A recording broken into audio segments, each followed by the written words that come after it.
Jericho Green, I'm back, but I'm not here to savage those ear holes and get all up in them with no latex. You know what day it is, 9/11, 17 years ago today, a horrible attack on U.S. soil, and you see that beautiful motherfucker behind me flying, half-mast unfortunately, but there are few sounds better than hearing that flag whip around in the wind like that. Speaking of the wind, I'll try to keep this short, because of the wind. Not sure how the audio is going to be, but here we go. Mr. One Take Jake. Yeah, man. We all remember where we were when this happened. Two things I'll never forget. Where I was during the 89 earthquake and where I was when I found out about 9/11. It was about 7 o'clock in the morning, getting ready for work, and I'm about to leave, and I look at the TV, and I see an airplane fly into one of the World Trade Center towers. I'm like, oh, shit. Was it the pilot fell asleep or something? Like, how the hell does that happen? Oh, well, I'll catch it, on the evening news. And I'm driving to work, and at that time, the second plane goes into the second tower. I was like, oh, shit, this is an actual terror attack. And I don't care what station you were listening to, hip-hop, R&B, country, rock, talk, whatever, every DJ was talking about 9/11 and what had just happened. And this was before everybody had a personal computer in their pocket and everything could be shared in a blink of an eye. This is back when, you hear this, kids? This is back when you had to run into people to find out what was going on. So I get to work and you could feel it.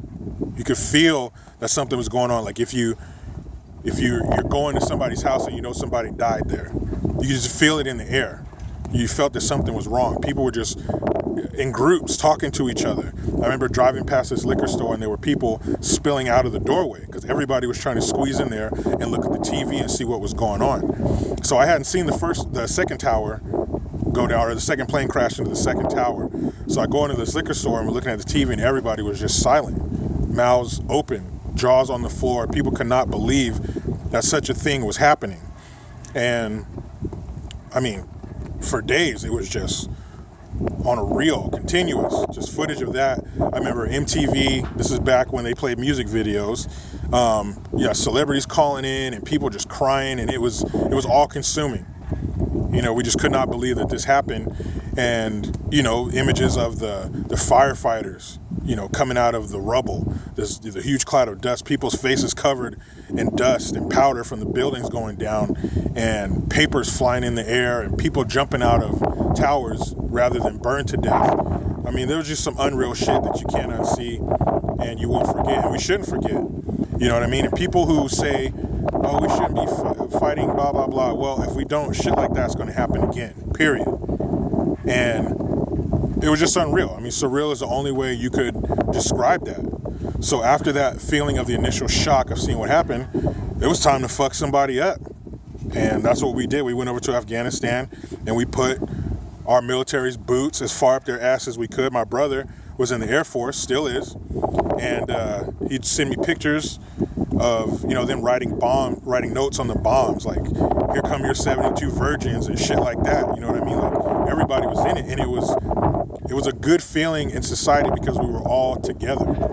Yeah, we were together for a horrible reason, but we were together. People had the bumpers, the American flags on the bumpers, and, people wearing t-shirts. Never forget, I remember ordering a roll of toilet paper with Osama bin Laden's face on every square, and best believe I put that toilet paper to use.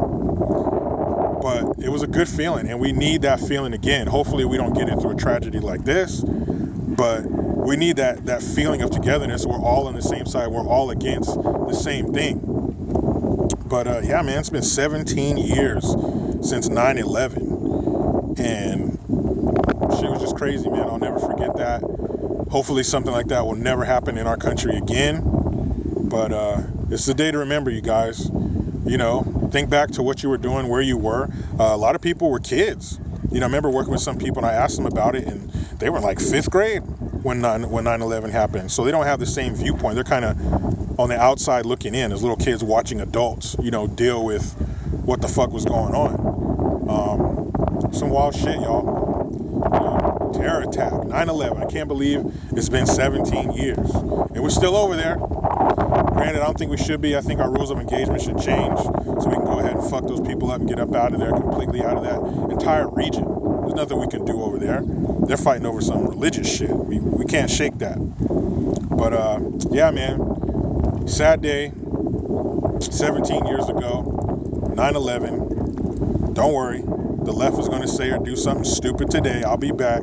You know who I be, Jericho Green. I'm out.